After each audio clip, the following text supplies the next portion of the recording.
Happiness is found in doing, not merely in possessing. Chapter 7.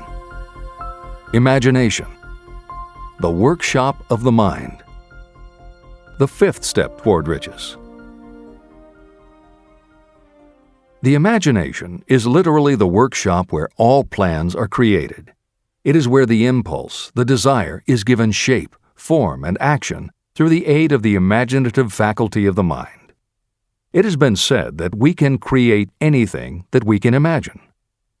Through the aid of imagination, we have discovered and harnessed more of nature's forces during the past 50 years than during the entire history of the human race previous to that time. And even with all we have accomplished, we have come nowhere near the limit of what we are capable. Our only limitation, within reason, lies in the development and use of our imagination. The human imagination offers so much possibility, it is as though we have merely discovered that we have an imagination and have just started to use it in a very elementary way. Two forms of imagination. The imaginative faculty functions in two forms. One is known as synthetic imagination, and the other as creative imagination. Editor's comments. In modern usage, the word synthetic has taken on a negative connotation, implying that something is artificial, not the real thing. Today, the word synthesized, which is defined as something made up from component parts, would better describe what Hill had in mind and has been substituted here accordingly. This is the end of the editor's comment. Synthesized imagination. Through this faculty, you arrange old concepts, ideas, or plans into new combinations. Synthesized imagination does not create anything. It merely works with the material of experience, education, and observation with which it is fed. It is the faculty used by most inventors, with the exception of those geniuses who draw upon the creative imagination when they cannot solve problems through synthesized imagination. Creative imagination. Through the faculty of creative imagination, the finite human mind has direct communication with infinite intelligence, the faculty through which hunches and inspirations are received. It is by this faculty that all basic or new ideas are handed over to mankind. It is through this faculty that we pick up vibes from other people, and in that way one individual may tune in or communicate with the subconscious minds of others. This concept is explained in greater detail later. The creative imagination works automatically, but only when your conscious mind is motivated, energized, and working at such a high rate that it becomes very perceptive and receptive, such as when the conscious mind is stimulated through the emotion of a strong desire. The great leaders of business, industry, and finance, and the great artists, musicians, poets, and writers became great because they developed the faculty of creative imagination. Editor's comment.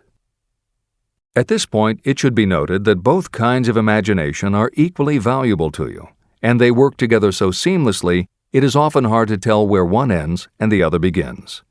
For instance, when Jeff Bezos created the idea of Amazon.com, was it synthesized imagination or creative imagination? At the time, many people were getting onto the idea of the Internet as a sales medium. From this, it could be concluded that he was drawing upon experience, education, and observation, which would mean he was using synthesized imagination. But why did he decide to sell books? Was that synthesized or creative? Did that idea come out of something in his subconscious that just felt like books were the right thing? And what about that name? Calling a bookstore Amazon didn't make sense to anyone but Bezos, but it certainly caught the public's attention. How important was the name in the store's success? Was that choice creative or synthesized? Now take it a step further. What about eBay? Amazon had already shown that you could sell a lot of goods on the Internet. When Pierre Omidyar hit on the idea of selling things on the Internet by turning it into an auction house, what part was synthesized and what part was creative? The answer is, it doesn't matter. Whether you are consciously assembling the parts of a plan, or if subconsciously the pieces fall into place and suddenly hit you in a flash of inspiration, all that matters is that you are putting your imagination to work. And the more you use it, the better both the synthesized and the creative will work for you. This is the end of the editor's comment. Desire is a thought, an impulse. It is nebulous and ephemeral. It is abstract and of no value until it has been transformed into its physical counterpart. While the synthesized imagination is the one that will be used most frequently in the process of transforming desire into money, there will be circumstances and situations that demand the use of the creative imagination as well. Both the synthesized and the creative imagination become more alert and receptive with use. And though your imaginative faculty may have become weak through lack of use, you can revive it. Just as any muscle or organ of the body develops the more it is used, your imagination also becomes more receptive in direct response to the amount that you use it. Use your synthesized imagination.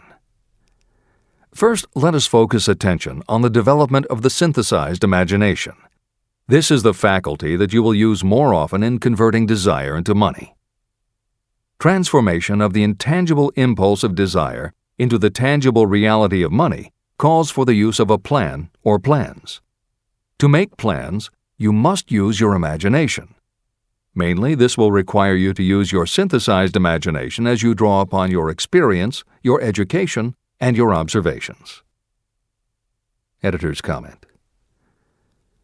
The following is adapted from Hill's later writing and appears in Napoleon Hill's Keys to Success.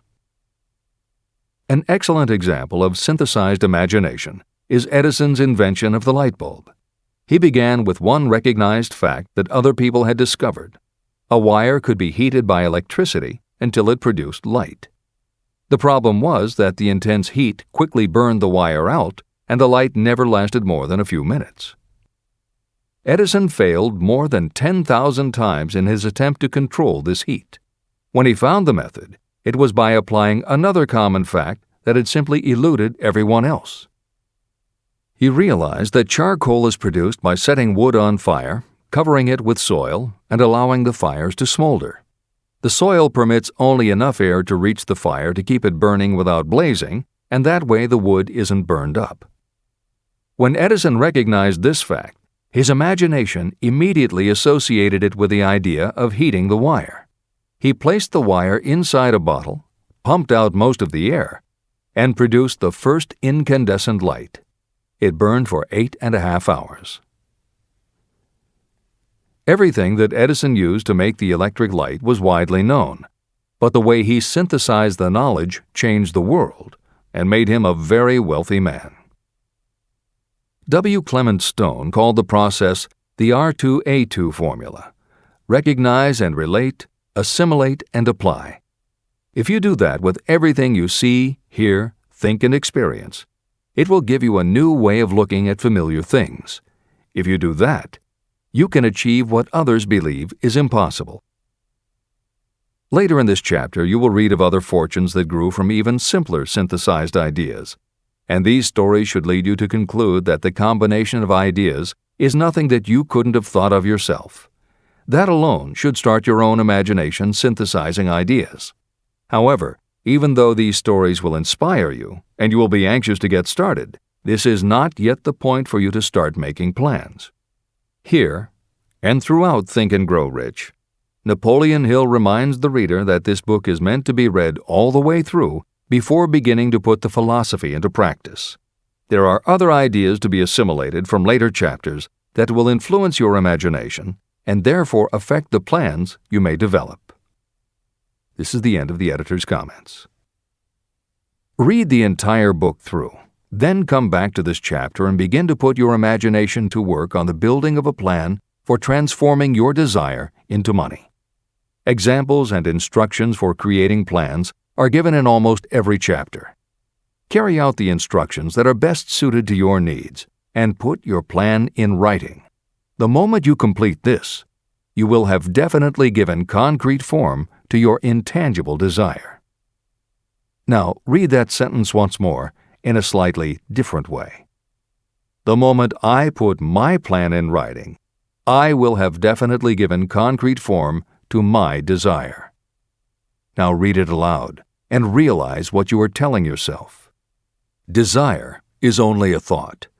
Through synthesized imagination, your experience, education, and observations will give it shape, form, and action. From the moment you follow those instructions and write out your desire and your plan, you will have actually taken the first of a series of steps that will enable you to convert the thought into its physical counterpart. Editor's comments. Synthesized imagination plays a role in every phase of a business plan. In fact, some of the most successful companies actually get started from synthesized imagination. When an entrepreneur, drawing upon his or her education, experience, and observations, takes an idea from one source and gives it a new application.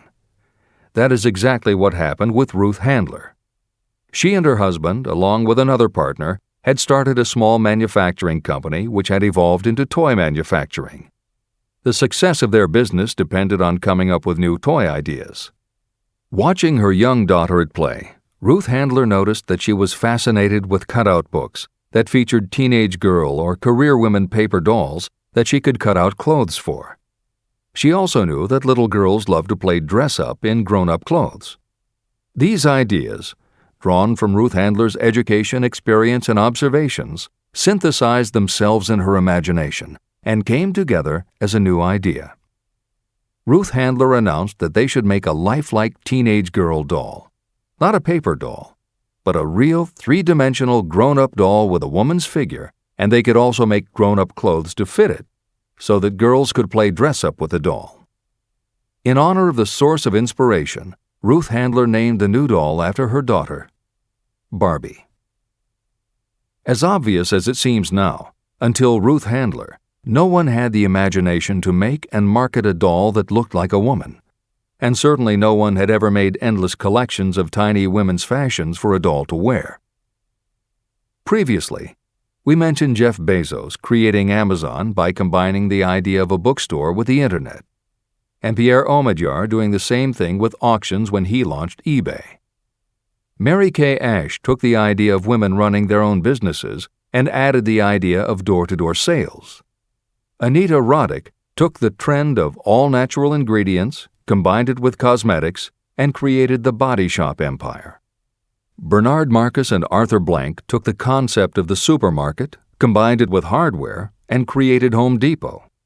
Thomas Stemberg and Leo Kahn did the same thing with office supplies and launched Staples. Once the connections are made, it may seem obvious, but making these supposedly obvious connections has brought success to many people. Napoleon Hill says imagination is like a muscle that can be strengthened through use. Just as there are specific exercises that will build and improve physical muscles, specific exercises have been developed to improve and build imagination. And it is commonly accepted that creativity developed in one area will affect your creativity in others. Dr. Edward de Bono, one of the most highly regarded experts in the field, has written more than 25 books, including the bestsellers Lateral Thinking and 6 Thinking Hats, that are literally designed to make you think. Dr. Betty Edwards' bestseller, Drawing on the Right Side of the Brain, uses drawing techniques to awaken creativity. Dr. Gabrielle Rico's bestseller, Writing the Natural Way, uses a technique called clustering as a way to break writer's block. And Tony Buzan uses a similar method for opening your mind that he terms mind mapping. In their bestseller, Super Learning, Sheila Ostrander and Lynn Schroeder show ways to use classical music. And Roger Von Eck suggests puzzles and riddles as stimuli in A Whack on the Side of the Head. This is the end of the editor's comments. Tapping into creative imagination. The earth on which you live, you yourself, and every other material thing are the result of evolutionary change, through which bits of matter have been organized and arranged in an orderly fashion. As far as science has been able to determine, the entire universe consists of but 2 things, matter and energy. Moreover, and this statement is of stupendous importance, this earth, every one of the billions of individual cells of your body, and every subatomic particle of matter began as an intangible form of energy. Through the combination of energy and matter has been created everything perceptible, from the largest star in the heavens down to and including man himself. Desire is a thought impulse. Thought impulses are forms of energy. When you begin the process of acquiring money by using the thought impulse of desire, you are drafting into your service the same stuff that nature used in creating this earth, as well as every material form in the universe, including your body and your brain, in which the thought impulses function. Editor's comments. Although recent developments in physics, gauge theory, string theory, membrane theory, and others, have advanced our understanding of matter and energy, Hill's preceding description remains in accord with modern science. The newer theories are variations on and refinements of the basic concept that everything in the universe is either space, time, matter, or energy. And as Einstein stated, energy and matter are in fact different forms of the same thing. As Hill says, everything from the stars to the solar system to the earth, to you, your brain, and that little spark called a thought, are all the same stuff. As when a tablecloth is spread out, there are folds and bumps in the fabric that are all different from each other, but they are all still tablecloth. Like the folds and bumps in the tablecloth, energy and matter are the same thing in different forms. Therefore you, matter, your thoughts, energy, and everybody else, matter, and their thoughts, energy, and all other things, matter, are not just interconnected, but are in essence all the same thing. Hill calls this interrelation of everything to everything else infinite intelligence.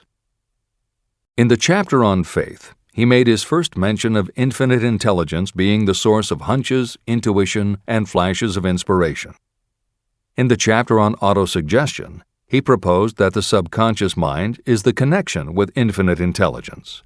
In this chapter, Hill elaborates that creative imagination is the receiver through which these flashes of insight come to us from infinite intelligence.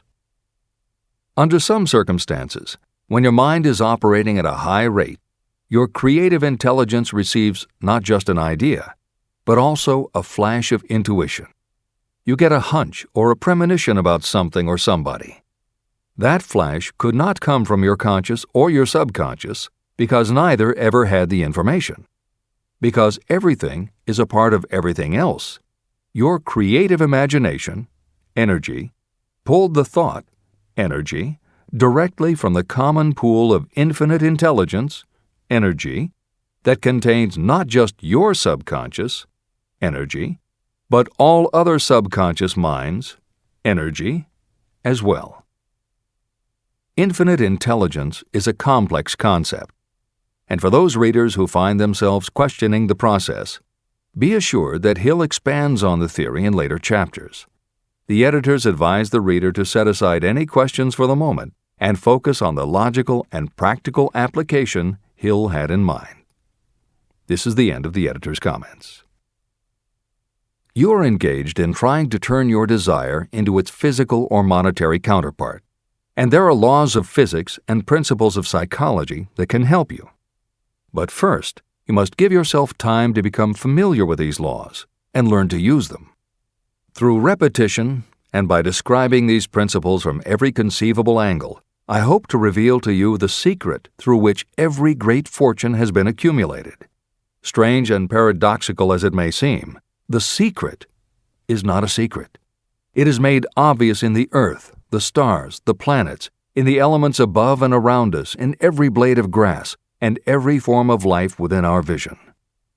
Do not be discouraged if you do not fully understand or accept this theory. I do not expect that you will accept all that is in this chapter on your first reading. Assimilate as much as you can now as you read this for the first time. Later, when you reread and study it, you will discover that something has happened to clarify it and give you a broader understanding of the whole.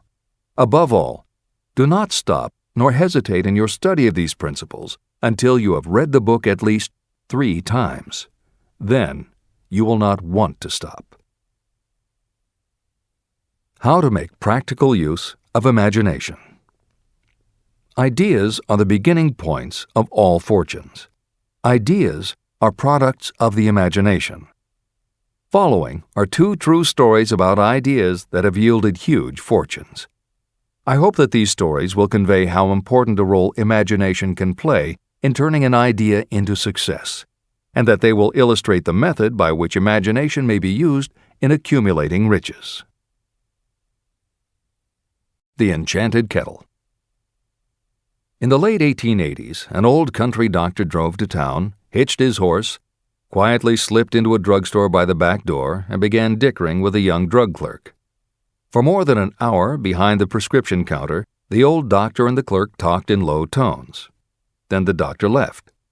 He went out to the buggy and brought back a large, old-fashioned kettle, a big wooden paddle, used for stirring the contents of the kettle, and deposited them in the back of the store. The clerk inspected the kettle, reached into his inside pocket, took out a roll of bills, and handed it over to the doctor. The roll contained exactly $500, the clerk's entire savings. The doctor handed over a small slip of paper on which was written a secret formula. The words on that small slip of paper were worth a king's ransom, but not to the doctor. Those magic words were needed to start the kettle to boiling, but neither the doctor nor the young clerk knew what fabulous fortunes were destined to flow from that kettle. The old doctor was glad to sell the outfit for $500. The clerk was taking a big chance by staking his entire life savings on a mere scrap of paper and an old kettle. He never dreamed his investment would start a kettle to overflowing with gold that would one day surpass the miraculous performance of Aladdin's lamp. What the clerk really purchased was an idea. The old kettle and the wooden paddle and the secret message on a slip of paper were incidental. The miracle of that kettle only began to take place after the new owner mixed with the secret instructions an ingredient of which the doctor knew nothing. See if you can discover what it was that the young man added to the secret message, which caused the kettle to overflow with gold. Here you have a story of facts stranger than fiction, facts that began in the form of an idea. Just look at the vast fortunes of gold this idea has produced. It has paid, and still pays, huge fortunes to men and women all over the world who distribute the contents of the kettle to millions of people. The old kettle is now one of the world's largest consumers of sugar, thus providing jobs to thousands of men and women engaged in growing sugarcane and in refining and marketing sugar. The old kettle consumes annually millions of bottles and cans, providing jobs to huge numbers of workers. The old kettle gives employment to an army of clerks, stenographers, copywriters, and advertising experts throughout the nation. It has brought fame and fortune to scores of artists who have created magnificent pictures describing the product. The old kettle has converted Atlanta, which was a small southern city, into the business capital of the South, where it now benefits, directly or indirectly, every business and practically every resident of the city. The influence of this idea now benefits every civilized country in the world, pouring out a continuous stream of gold to all who touch it. Gold from the kettle built and maintains one of the most prominent colleges of the South, where thousands of young people receive the training essential for success. If the product of that old brass kettle could talk, it would tell thrilling tales in every language, tales of love, of business, of professional men and women who are daily being stimulated by it. I am sure of at least one such tale of romance, for I was a part of it, and it all began not far from the very spot on which the drug clerk purchased the old kettle. It was there that I met my wife, and it was she who first told me of the enchanted kettle. It was the product of that kettle we were drinking when I asked her to accept me for better or worse. Whoever you are, wherever you may live, whatever your occupation, just remember every time you see the words Coca-Cola that its vast empire of wealth and influence grew out of a single idea. And that idea, the mysterious ingredient the drug clerk, Asa Candler, mixed with a secret formula, was imagination. Stop and think of that for a moment. Keep in mind that the steps to riches described in this book are the very same principles through which the influence of Coca-Cola has been extended to every city, town, village, and crossroads of the world. Now here's the most important thing to remember. The ideas you create may have the possibility of duplicating the enormous success of this worldwide thirst killer. Editor's comments. Harlan Sanders, too, had a recipe in a magic kettle. Actually, his kettle was a pressure cooker, but neither his cooker nor his recipe of 11 herbs and spices would be mentioned here if he didn't also have imagination. Harlan Sanders owned and operated a successful motel and cafe in Corbin, Kentucky. Then, when the new interstate highway came through, it bypassed Sanders' location. In a short time, his business went broke, leaving him with little more than his recipe for fried chicken and a way to make it quickly in a pressure cooker. At 62 years of age, the Colonel, as people called him, had to find a new way to make a living. That's when the magic ingredient, imagination, came in. He decided he wasn't going to sell fried chicken anymore. Instead, he would sell his method for making it. He packed his recipe and cooker into the back of his car and hit the road to demonstrate his fried chicken to other restaurant owners. In the first 2 years, he managed to sell 5 franchises. 2 years later, he'd sold 200. 4 years later, he was up to 600 locations when he was approached by an investment group to sell his company. Recognizing that the magic wasn't just in the kettle or the recipe, the new owners asked Colonel Sanders to stay on as spokesman for the company, which he did until his death in 1980. Today, there are almost 12,000 KFC locations in more than 80 countries with sales of nearly $10 billion a year. Debbie Fields was a 20-year-old housewife who loved to bake cookies.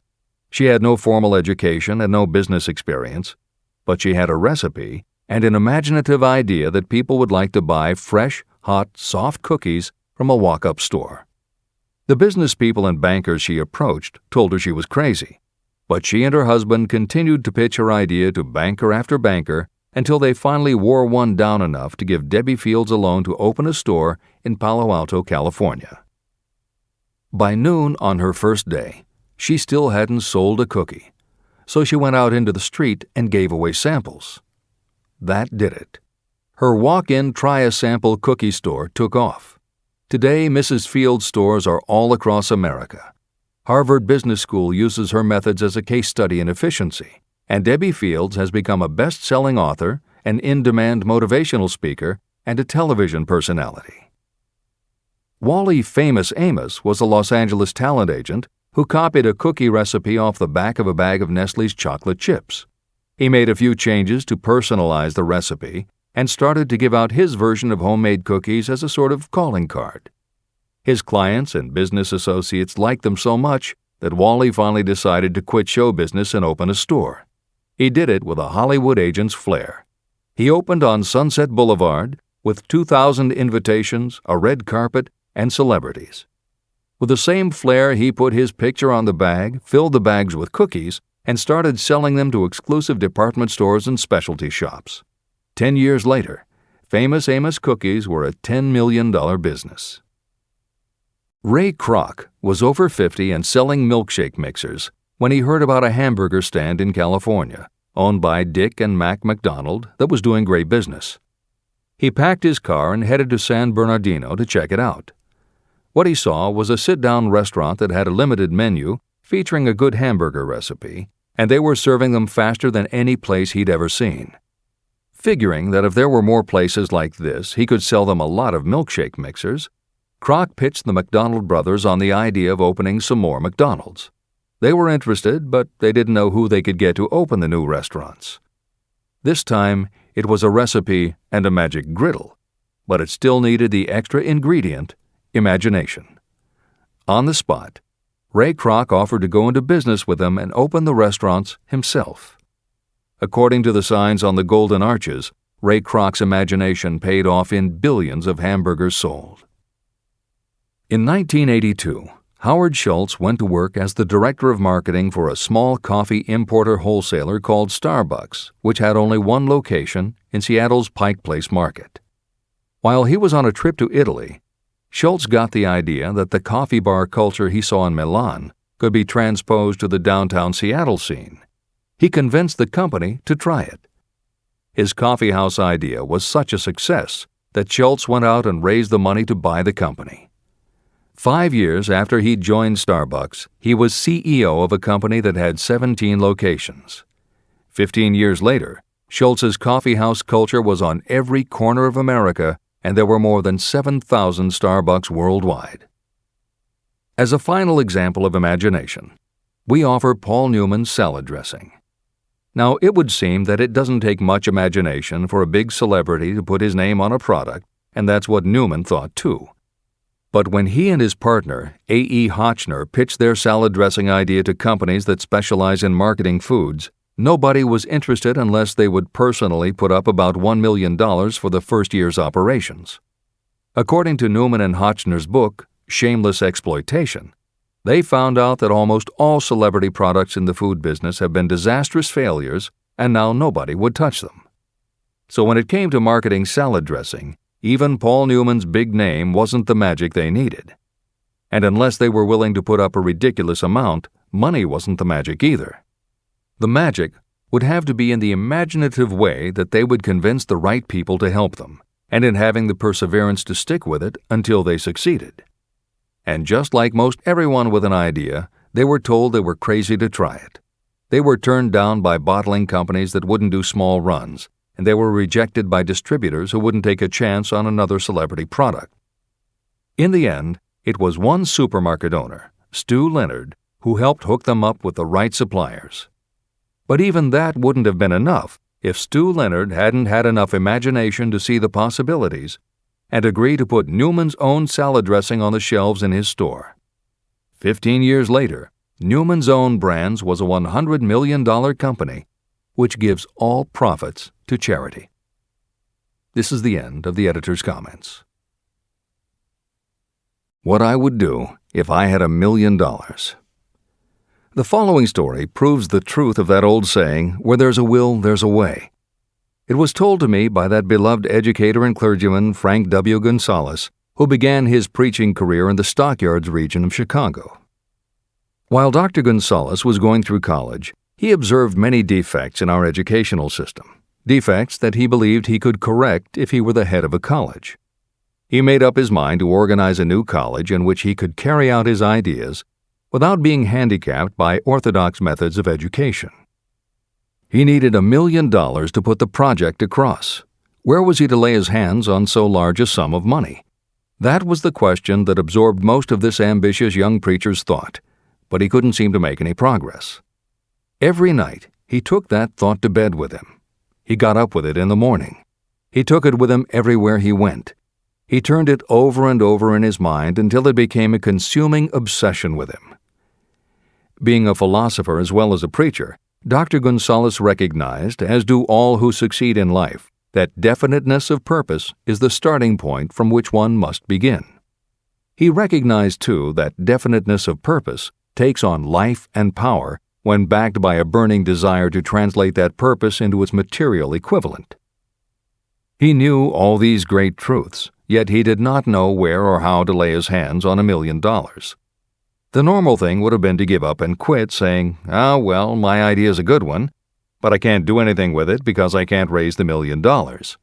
That is exactly what the majority of people would have said, but it is not what Dr. Gonzalez said. What he said, and what he did, are so important that I will now introduce him and let him speak for himself. One Saturday afternoon, I sat in my room thinking of ways and means of raising the money to carry out my plans. For nearly 2 years I had been thinking, but I had done nothing but think. The time had come for action. I made up my mind, then and there, that I would get the necessary $1 million within a week. How? I was not concerned about that. The main thing of importance was the decision to get the money within a specified time. I want to tell you that the moment I reached a definite decision to get the money within a specified time, a strange feeling of assurance came over me, such as I had never before experienced. Something inside me seemed to say, "Why didn't you reach that decision a long time ago? The money was waiting for you all the time." I called the newspapers and announced I would preach a sermon the following morning entitled, "What I Would Do If I Had $1 Million." I went to work on the sermon immediately. but I must tell you frankly that the task was not difficult because I had been preparing that sermon for almost 2 years. Long before midnight, I had finished writing the sermon. I went to bed and slept with a feeling of confidence, for I could see myself already in possession of the $1 million. Next morning, I arose early, went into the bathroom, read the sermon, then knelt on my knees and asked that my sermon might come to the attention of someone who would supply the needed money. While I was praying, I again had that feeling of assurance that the money would be forthcoming. In my excitement, I walked out without my sermon and did not discover the oversight until I was in my pulpit and about ready to begin delivering it.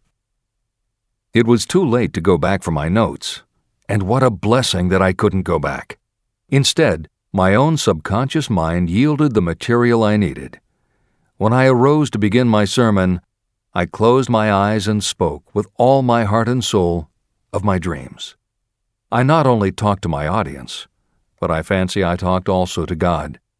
I told what I would do with $1 million if that amount were placed in my hands. I described the plan I had in mind for organizing a great educational institution, where young people would learn to do practical things and at the same time develop their minds. When I had finished and sat down, a man slowly arose from his seat, about 3 rows from the rear, and made his way toward the pulpit. I wondered what he was going to do. He came into the pulpit, extended his hand, and said, "Reverend, I liked your sermon. I believe you can do everything you said you would if you had $1 million. To prove that I believe in you and your sermon, if you will come to my office tomorrow morning, I will give you the $1 million. My name is Philip D. Armour."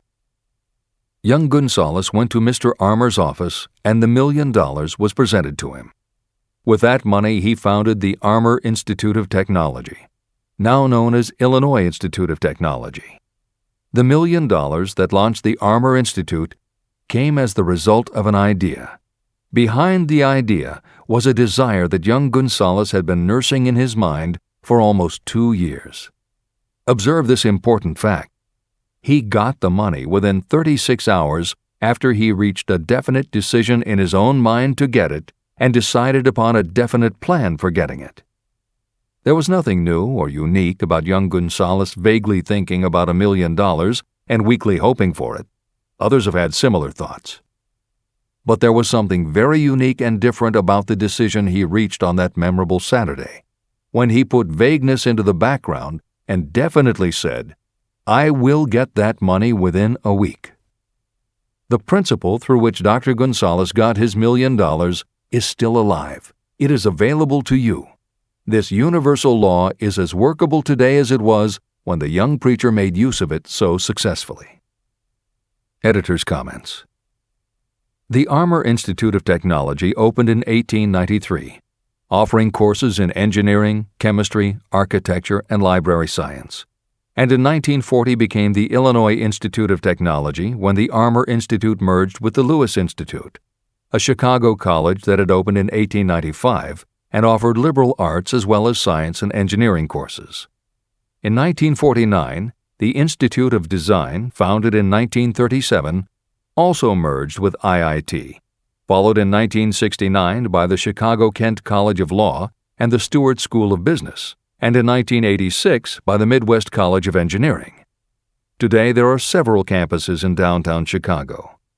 IIT has been called the alma mater of accomplishments. This is the end of the editor's comment. How to transmute ideas into cash. Asa Candler and Dr. Frank Gonzalez had one characteristic in common. Both knew the astounding truth that ideas can be transmuted into cash through the power of definite purpose plus definite plans. If you are one of those who believe that hard work and honesty alone will bring riches, you can forget it. It is not true. Riches, when they come in huge quantities, are never the result of hard work alone. Riches come, if they come at all, in response to definite demands based upon the application of definite principles, and not by chance or luck. Generally speaking, an idea is a thought that prompts you to action because it appeals to your imagination.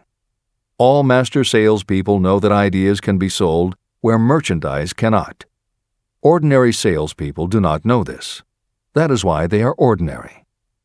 A publisher of low-priced books made a discovery that has been worth much to publishers. He learned that many people buy titles and not the contents of books. By merely changing the name of one book that was not moving, his sales of that book jumped upward more than 1 million copies. The inside of the book was not changed in any way. He merely ripped off the cover and put on a new cover with a title that had box office appeal. That, as simple as it may seem, was an idea. It was imagination. Editor's comment. For those readers who think that replacing the cover of a book is just too simple, or that they couldn't do it anyway because they are not book publishers, the editors would point out that if you had had that simple idea before the publisher did, he probably would have been glad to sell you those failed books at pennies on the dollar. Then you could have been the one to change the cover, and suddenly you would have been the publisher of a bestseller. However, the idea of replacing the covers wouldn't have meant a thing if you didn't also have ideas about how to market and promote that flashy new cover. And that is Hill's point. Coca-Cola was a recipe, a creative idea. But it would have stayed just a recipe if Asa Candler hadn't also had other creative ideas to market it and the faith in himself to carry through on those ideas. Spence Silver was a chemist working for 3M when, by accident, he created a glue that wasn't very sticky. Needless to say, 3M was not much interested in glue that didn't stick, and Silver's invention was shelved as a failure. But Silver liked his glue, so for 5 years he kept demonstrating it to anyone who would listen. Nobody did, until Arthur Fry, who worked in the tape division at 3M, found that when he was at choir practice, he kept losing his place in the hymnal because the pieces of paper he used to mark his place slipped down or fell out of the book. A little of Silver's not very sticky glue on the slips of paper, and they stayed where he wanted them, then peeled off easily when he was done. That was the eureka moment. They had just invented the world's best bookmark, Post-its. But that's not the end of the story, or the end of the imaginative ideas that were needed to make Post-its happen. Fry would also need perseverance. First, he had to convince the engineers to solve production problems, and to do it, he knocked a hole in his basement wall so he could install a prototype of the production equipment. He stuck with it, and finally, 2 years later, 3M gave the project to their marketing department. The marketing experts put together ads and brochures selling this sticky notepad idea and rolled it out in a 4-city test. The results were a disaster. Nobody got it, so nobody bought it. Who would pay money for scratch paper? The Post-it project was about to be scrapped when Jeffrey Nicholson and Joseph Ramey added their imaginations. Like Silver and Fry, Nicholson and Ramey had faith in the idea because they saw how people in their office fell in love with these little sticky pieces of paper once they started working with them. So Nicholson and Ramey went to Richmond, Virginia, one of the 4 test cities that had failed, and they went up and down the business district, going into offices and giving pads of Post-its to receptionists, secretaries, and anyone else who would listen. Whereas 3M's conventional marketing machinery had failed, giving Post-its to the people who would actually use them did the trick. Once those Richmond office workers started to use Post-its, it didn't seem like a bad idea at all to pay for scratch paper. They got it, and they bought it. The Richmond test turned from failure to success, and soon Post-its were sticking to everything around the world. Here's another simple idea that imagination turned into success. The story began with a man whose problem was just the opposite of Spence Silver's. This man had something that stuck too well. George de Mestral was a Swiss mountaineer who went hunting one day with his dog. But when they got home, they were both covered with burrs. The burrs were so difficult to remove that de Mestral put them under a magnifying glass to learn why. He saw that they were covered with tiny hooks which attached themselves to fur and fabric. That was when the flash hit. If burrs stuck where you didn't want them, why couldn't you put tiny hooks on things so they would stick where you did want them? Like everyone else mentioned in this book, de Mestral had an imaginative idea, but that was just the beginning. He also had the faith in himself to keep going when people laughed at his idea, which many did, until he eventually found a French textile plant that would help him do what he wanted. However, even when they finally worked out a way to use cotton fabric to make what they called locking tape, they couldn't afford to mass produce it. And that's when de Mestral accidentally discovered that when you sew nylon under infrared light, it naturally made little hooks. Now they could manufacture it economically. All they needed was a name. One side was fuzzy like velvet, and the other side was crochet, the French word for hook. Take half vel and half crow, combine it with imagination. The result is Velcro, and a Swiss mountaineer becomes a business tycoon. The Sony Corporation once tried to make a very small stereo tape recorder that would work with standard-size cassettes, but they couldn't do it. They could make a small playback machine, but at the time the electronics needed to also make it a recording machine just couldn't be made small enough. They concluded that the design was a failure. Then one day, Sony's honorary chairman, Masaru Ibuka, walked into the laboratory and saw that a few of the engineers were using the prototypes of the failed tape recorder to listen to music tapes. They didn't seem to care that it couldn't record. They just liked to be able to walk around listening to their favorite music. Then came the imaginative idea that made all the difference. Ibuka remembered that another division was working on lightweight headphones. That was the Flash. Ibuka's imagination made the connection that the rest of the engineers had not. In Ibuka's view, they hadn't made a failed recorder. They had created a successful private stereo listener. They added the headphones, named it the Walkman, and it revolutionized both the music business and the electronics industry. Clarence Saunders was a grocery clerk in a small southern retail store. One day he was standing with a tray in his hands waiting his turn in a cafeteria. He had never earned more than $20 a week before then, and no one had ever noticed anything about him that indicated unusual ability, but something took place in his mind as he stood in the line of waiting people that put his imagination to work. That was when he came up with the idea that this same self-serve concept would also work at the grocery store. Clarence Saunders took the idea to his boss. Naturally, his boss told him he was crazy. So Clarence Saunders quit his job, went out and did what he needed to do to raise the money, and opened the first self-serve grocery store. He called it Piggly Wiggly, and Clarence Saunders, the $20 a week grocery clerk, rapidly became the multi-million-dollar chain store grocery man of America. Sylvan Goldman was the owner of a number of Piggly Wiggly stores in Oklahoma, and like any good businessman, he spent a lot of time watching his customers go up and down the aisles, putting their choices into their baskets or net shopping bags. One night, while trying to figure out how to get his customers to buy more at one time, he found himself staring at a basket sitting on the seat of a wooden folding chair. Eureka! He called in his mechanic, Fred Young. They put some wheels on the bottom of the legs, added another basket below the seat, and the shopping cart was born. As this edition is being readied for publication, there are about 35 million shopping carts in America, and approximately 1.25 million new carts are sold each year. Thomas Stemberg, whom we also mentioned earlier, was another supermarket executive who watched his customers as they shopped. By this time, shopping carts were well established in supermarkets, and it was because his customers were pushing shopping carts up and down the aisles that he got his flash of inspiration. He was so sure of his idea that he convinced another supermarket executive, Leo Kahn, to join him. Together, they took the supermarket concept and applied it to selling office supplies. And in 1986, they opened their first store in Brighton, Massachusetts. They called it Staples. In 1989, they took the company public, and 10 years later, there were more than 1,000 Staples stores with revenues exceeding $7 billion. We'll end this commentary with another set of connected stories, which make the point that sometimes the most imaginative part of marketing is in the timing. If you were to go shopping in the late 1800s, it usually meant bartering with a merchant who would then have to get the goods from storage shelves kept behind the counter. In the 1870s, fixed pricing was just starting to be used by storekeepers. Merchants were trying the idea by setting out a table of merchandise that was all priced the same, usually 5 cents.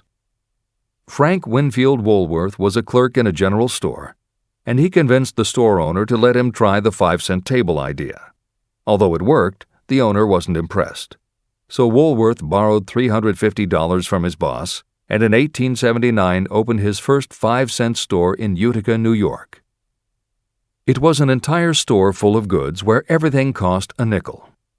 A year later, he had 4 stores, and the 4th one, in Lancaster, Pennsylvania, was the first that he named F.W. Woolworth's 5 and 10 cent store. 20 years later, he had 238 stores. By the time of his death in 1919, there were over 1,000 F.W. Woolworth locations. He had established the first nationwide chain of general merchandise stores, and he had built the tallest building in New York City as his headquarters. The Woolworth Company stayed true to the original idea and didn't carry any merchandise that cost more than a dime until 1932, when the top price was raised to 20 cents. But as times changed, the fixed price was dropped, the merchandise became more varied, and the company kept growing until it had over 8,000 stores worldwide, selling everything from notions to appliances and furniture. Then in the 1960s and 1970s, something started to happen. The mood of America was changing, but the Woolworth stores weren't. And that was when Sam Walton opened the first Walmart in Rogers, Arkansas, in 1962. Walton got into the retail business after the Second World War, when his father-in-law loaned him the money to buy a franchise Butler Brothers store in Bentonville, Arkansas. By 1962, Sam and his brother Bud owned 16 variety stores in Arkansas, Missouri, and Kansas. It was in these stores that Sam Walton first started adding the magic ingredient of imagination. In addition to his flair for promotion, Sam tried new approaches to the way household goods and general merchandise could be sold at retail. He insisted on clean, well-lighted interiors, and he introduced the concept of self-service, with aisles wide enough for shopping carts and checkout counters at the front of the store. He also started buying direct from manufacturers, and he created profit-sharing plans that kept his family of employees loyal, hard-working, and neighborly. In 1962, he incorporated those and other imaginative ideas when he opened his first store that he called Walmart. The basic magic was that he sold brand-name merchandise at discount prices, but there was also magic in the way he kept a friendly hometown feel to his store, even though it was what is now called a big box store. Sam Walton's Walmart store was a success, so he just kept building and opening more of them, first in small towns and rural areas, then in larger towns, then big cities, and it wasn't long before he had a national chain. By 1992, when Sam Walton died, there were more than 1,700 Walmart stores. It was the biggest retailer in the country, it employed more than 600,000 people, and Sam Walton was the richest man in America. In 2003, the stores numbered more than 3,200 in the U.S. and more than 1,100 in foreign countries. The company employed more than 1,300,000 people worldwide and served more than 1 million customers a week. Along the way, Woolworths and other older retailers such as Kresge's tried to get on the bandwagon with their Woolco and Kmart stores, but they couldn't seem to get it right. They had given up their old 5 and dime identity to become higher-priced general retailers. And when Walmart came along and redefined that part of the market, the others seemed to have run out of the kind of imagination they'd had in the beginning. Now, here's the twist to the story. David Gold was running a liquor store that he had inherited from his father. He noticed that whenever he put out a display of goods priced at 98 cents or $1, the goods would sell okay, but if his sign said 99 cents, the goods sold out in no time. He decided that he would open a store called the 99-cent only store where everything would be priced at 99 cents. Sound familiar? Frank Woolworth's imaginative idea from 1879, which had been dropped at his namesake chain by the 1940s and 1950s, had just gotten a fresh shot of imagination from David Gold in 1982. As usual, friends and family told him he was crazy, but David Gold went out to find suppliers who would sell him discontinued merchandise or overproduced products at a price low enough that he could offer them to the public at 99 cents. He found them. And they even had brand-name products of everything from hardware to pantyhose, cleaning products, motor oil, kitchenware, cosmetics, electronics, toys, canned goods, frozen foods, cookies, fresh fruit, even gourmet foods. More than 5,000 items that he could sell for 99 cents and still make a profit. David Gold opened his first well-lighted, brightly colored green and fuchsia wide-aisle store in Inglewood, California in 1982. By 2003, he had 142 stores in California, Nevada, and Arizona, and he was listed on the Forbes 400 as having earned a personal fortune estimated at more than $650 million. As Napoleon Hill wrote elsewhere about the creation of Piggly Wiggly, where in this story do you see the slightest indication of something that you could not duplicate? The plan, which made millions of dollars for its originator, was a very simple idea that anyone could have adopted, yet considerable imagination was required to put the idea to work in a practical sort of way. The more simple and easily adapted an idea is, the greater is its value, as no one is looking for ideas that are involved with great detail or are in any way complicated. This is the end of the editor's comments. There is no standard price on ideas. The creator of ideas sets his or her own price, and if they are smart, they get it. The story of practically every great fortune starts with a day when a creator of ideas and a seller of ideas got together and worked in harmony. Carnegie surrounded himself with men who could do what he could not do, men who created ideas and men who put ideas into operation, and that was what made him and the others fabulously rich. Millions of people go through life hoping for favorable breaks. Perhaps a favorable break can get you an opportunity, but the safest plan is not to depend upon luck. It was a favorable break that gave me the biggest opportunity of my life, but more than 20 years of determined effort had to be devoted to that opportunity before it became an asset. The break consisted of my good fortune in meeting and gaining the cooperation of Andrew Carnegie. On that occasion, Carnegie planted in my mind the idea of organizing the principles of achievement into a philosophy of success.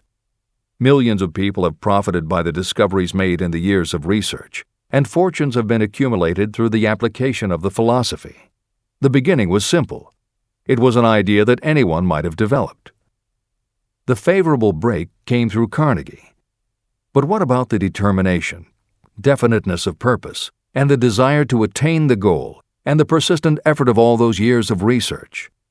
It was no ordinary desire that survived disappointment, discouragement, temporary defeat, criticism, and the constant reminding that I was wasting my time. It was a burning desire, an obsession. When the idea was first planted in my mind by Mr. Carnegie, it was coaxed, nursed, and enticed to remain alive. Gradually, the idea became a giant under its own power, and it coaxed, nursed, and drove me. Ideas are like that. First, you give life and action and guidance to ideas. Then they take on a power of their own and sweep aside all opposition. Ideas are intangible forces, but they have more power than the physical brains that give birth to them. They have the power to live on after the brain that creates them has returned to dust. Tell the world what you intend to do, but first, show it. Chapter 8. Organized Planning. The crystallization of desire into action. The sixth step toward riches. You have learned that everything we create or acquire begins in the form of desire. Desire is taken on the first lap of its journey from the abstract to the concrete in the workshop of the imagination, where plans for its transition are created and organized. In Chapter 3, Desire, you were instructed to take 6 practical steps to begin translating your desire for money into its monetary equivalent. One of the steps you must take is the formation of a definite, practical plan or plans through which this transformation may be made. Following are the basic instructions for making practical plans. Ally yourself with a group of as many people as you may need for the creation and carrying out of your plan or plans for the accumulation of money, making use of the mastermind principle. Compliance with this instruction is absolutely essential. Do not neglect it. Editor's comment: the Mastermind Alliance is built of two or more minds working actively together in perfect harmony toward a common goal. This concept was introduced in Chapter 6, Specialized Knowledge, and is described in more detail in Chapter 11, The Power of the Mastermind. This is the end of the editor's comment. Before forming your Mastermind Alliance, decide what advantages and benefits you may offer the individual members of your group in return for their cooperation. No one will work indefinitely without some form of compensation. No intelligent person should request or expect another to work without adequate compensation, although this may not always be in the form of money. Arrange to meet with the members of your mastermind group at least twice a week, and more often if possible, until you have jointly perfected the necessary plan or plans for the accumulation of money. Maintain perfect harmony between yourself and every member of your mastermind group. If you fail to carry out this instruction to the letter, you may expect to meet with failure. The mastermind principle cannot work where perfect harmony does not prevail. Keep in mind these facts. You are engaged in an undertaking of major importance to you. To be sure of success, you must have plans that are faultless. You must have the advantage of the experience, education, native ability, and imagination of other minds. This is the way it has been done by every person who has accumulated a great fortune. No individual has sufficient experience, education, natural ability, and knowledge to ensure the accumulation of a great fortune without the cooperation of other people. Every plan you adopt for making money should be the joint creation of yourself and every other member of your mastermind group. You may originate your own plans, either in whole or in part, but see that those plans are checked and approved by the members of your Mastermind Alliance. If your first plan fails, try another. If the first plan that you adopt does not work successfully, replace it with a new plan. If this new plan fails to work, replace it with still another, and so on, until you find a plan that does work. Right here is the point at which the majority of people meet with failure, because of their lack of persistence in creating new plans to take the place of those that fail. The most intelligent person living cannot succeed in accumulating money, or in any other undertaking, without plans that are practical and workable. Just keep this fact in mind, and remember when your plans fail that temporary defeat is not permanent failure. It may only mean that your plans have not been sound. Build other plans. Start all over again. Temporary defeat should mean only one thing: the certain knowledge that there is something wrong with your plan. Millions of people go through life in misery and poverty because they lack a sound plan through which to accumulate a fortune. Your achievement can only be as good as the plans you make. You are never whipped until you quit in your own mind. James J. Hill, who was the greatest railroad builder of them all, met with temporary defeat when he first tried to raise the capital needed to build the Great Northern Railroad from the east to the west. But he turned defeat into victory through new plans. Henry Ford met with temporary defeat not only at the beginning of his automobile career, but even after he had gone a long way toward the top. But he, too, created new plans and went marching on to financial victory. We see people who have accumulated great fortunes, but we often recognize only their triumph, and we overlook the temporary defeats that they had to surmount before arriving. No follower of this philosophy can reasonably expect to accumulate a fortune without experiencing temporary defeat. When defeat comes, accept it as a signal that your plans are not sound. Rebuild those plans and set sail once more toward your goal.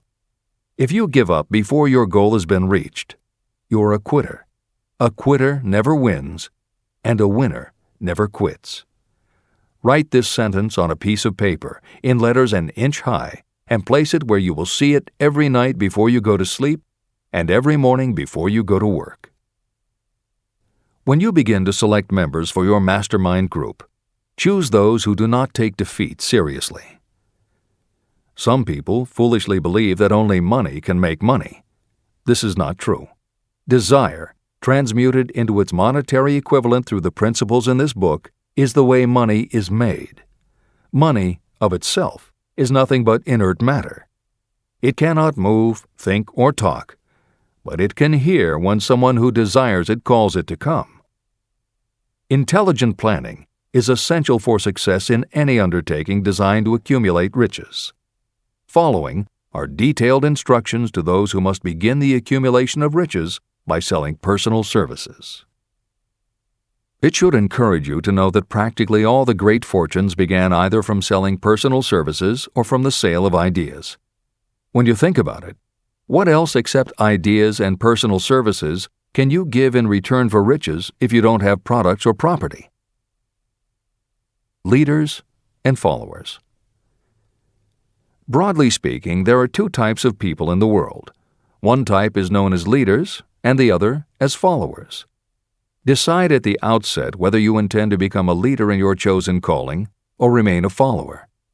The difference in compensation is vast. The follower cannot expect to make as much as a leader, although some followers make the mistake of thinking they should. It is no disgrace to be a follower. On the other hand, it is no credit to remain a follower. Most great leaders began as followers. They became great leaders because they were intelligent followers.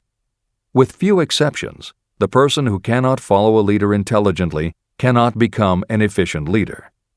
The person who can follow a leader most efficiently is usually the person who develops into leadership most rapidly. An intelligent follower has many advantages, including the opportunity to acquire knowledge from the leader. The major attributes of leadership. The following are important factors of leadership. 1. Unwavering courage based upon knowledge of yourself and your occupation. No follower wishes to be dominated by a leader who lacks self-confidence and courage. Certainly no intelligent follower will be dominated by such a leader for very long. 2. Self-control. The person who cannot control himself can never control others. Self-control sets a strong example for your followers, which the more intelligent followers will emulate. 3. A keen sense of justice. Without a sense of fairness and justice, no leader can command and retain the respect of their followers. 4. Definiteness of decision. Those who waver in decisions show that they are not sure of themselves and therefore cannot lead others successfully. 5. Definiteness of plans. Successful leaders must plan their work and work their plans. Leaders who move by guesswork, without practical definite plans, are like a ship without a rudder. Sooner or later, they will land on the rocks. 6. The habit of doing more than paid for. One of the penalties of leadership is the necessity of the leaders to willingly do more than they require of their followers. 7. A pleasing personality. Leadership calls for respect. Followers will not respect a leader who does not grade high on all of the factors of a pleasing personality. 8. Sympathy and understanding. Successful leaders must be in sympathy with their followers. Moreover, they must understand them and their problems. 9. Mastery of detail. Successful leadership calls for mastery of the details of the leader's position. 10. Willingness to assume full responsibility. Successful leaders must be willing to assume responsibility for the mistakes and the shortcomings of their followers. If a leader tries to shift this responsibility, that leader will not remain the leader. If one of your followers makes a mistake or is incompetent, you must consider that it is you who failed. 11. Cooperation. The successful leader must understand and apply the principle of cooperative effort and be able to induce followers to do the same. Leadership calls for power, and power calls for cooperation. There are two forms of leadership. The first, and by far the most effective, is leadership by consent of and with the sympathy of the followers. The second is leadership by force, without the consent and sympathy of the followers. History is filled with evidences that leadership by force cannot endure. The downfall and disappearance of dictators and kings is significant. It means that people will not follow forced leadership indefinitely. Napoleon, Mussolini, Hitler were examples of leadership by force. Their leadership passed. Editor's comment: the following may also be added to the list: Idi Amin, Francisco Franco, Saddam Hussein, Ferdinand Marcos, Slobodan Milosevic, Juan Perón, General Augusto Pinochet, Pol Pot, General Suharto, the Taliban leaders in Afghanistan, Marshal Josip Broz Tito, Joseph Stalin, and subsequent leaders of the Soviet Union, East Germany, and the other countries in the Communist bloc. This is the end of the editor's comment.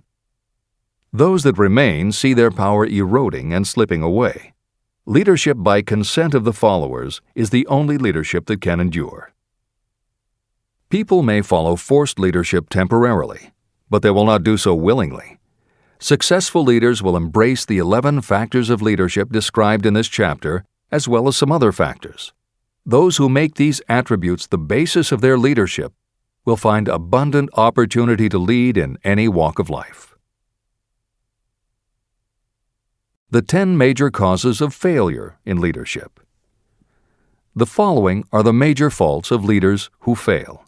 It is just as essential for you to know what not to do as it is to know what to do. 1. Inability to organize details. Efficient leadership calls for the ability to organize and master details. No genuine leader is ever too busy to do anything that may be required in the capacity as leader. Whether a leader or follower, when you admit that you are too busy to change your plans or to give attention to any emergency, you are admitting your inefficiency.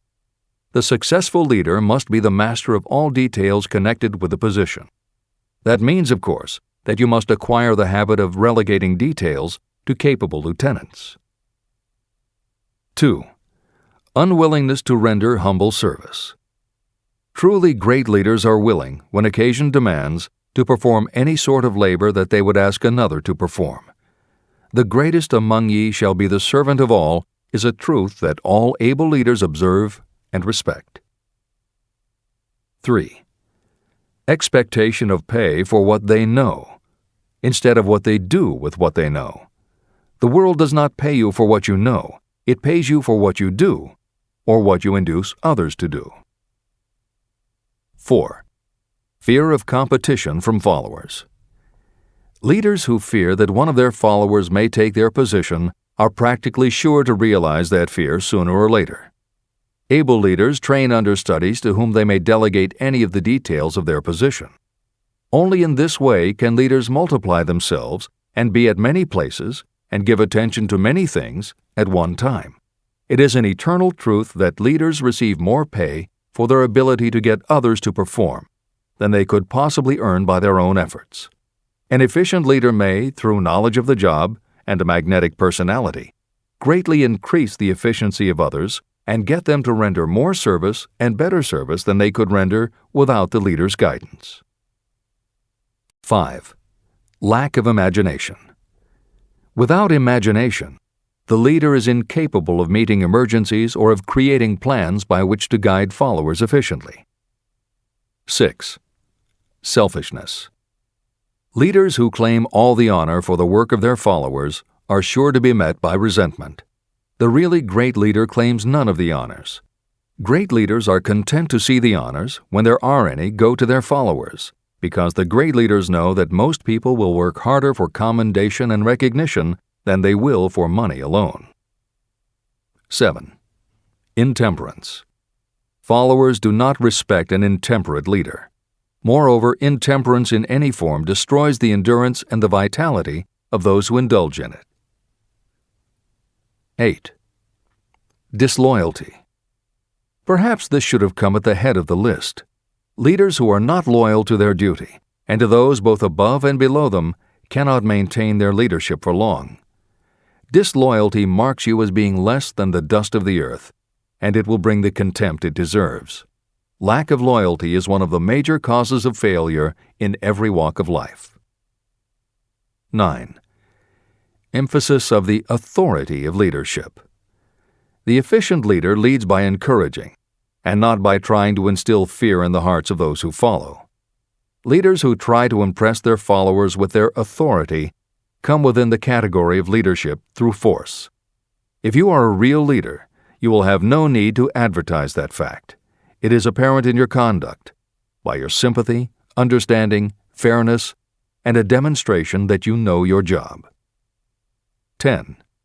Emphasis of title. Competent leaders require no title to give them the respect of their followers. Leaders who make too much of their titles generally have little else to emphasize. The doors to the office of the real leader are open to all and free from formality or ostentation. These are among the most common causes of failure in leadership. Any one of these faults is sufficient to cause failure. Study the list carefully if you aspire to leadership, and make sure that you are free of these faults. Editor's comment. Warren Bennis, a professor who teaches management and organization, said, "A manager is someone who does things right. A leader is someone who does the right thing." Admiral Grace Hopper was the ranking female Navy officer when she was interviewed for 60 Minutes. She said, "You manage things. You lead people." This is the end of the editor's comment.